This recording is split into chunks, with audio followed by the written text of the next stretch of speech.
Champion হতেই দুবাইয়ে Bharat. Bangladesh champion হওয়ার স্বপ্ন নিয়ে মিশনে। স্বপ্ন বাস্তবতার মিল কি করে হয়? ভারত টুর্নামেন্টের হট ফেভারিট, বাংলাদেশ আন্ডারডগ। প্রায় প্রতিটি পজিশনে দু দলের পার্থক্য পরিষ্কার। ফর্মহীন বাংলাদেশ আরো দুর্বল টিম ইন্ডিয়ার কাছে। এই গ্রুপে তারপর কি ডার্ক হর্স শান্তর দল?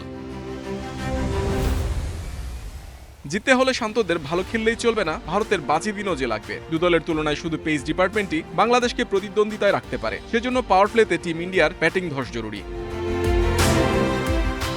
দুবাইয়ের কন্ডিশন আপাতত রহস্যে ঢাকা। এই ভেন্যুতে এখন পর্যন্ত হয়েছে 58 ওডিআই, রান তাড়া করে জয় 34 বার। এই ভেন্যুতে 15 ম্যাচের 11টায় জিতেছে পরে ব্যাট করা দল। টস ভাগ্য যে গুরুত্বপূর্ণ হতে পারে বাংলাদেশের জন্য।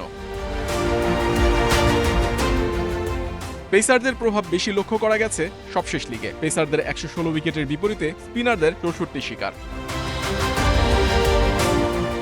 পরিসংখ্যানে চোখ রেখে ম্যাচে অন্য আবহ দেখা যেতেও পারে, কারণ খেলা হবে একদম নতুন পিচে। ভারত স্কোয়াডে 5 স্পিনার, বাংলাদেশ ম্যাচে কজন খেলে তারই অপেক্ষা।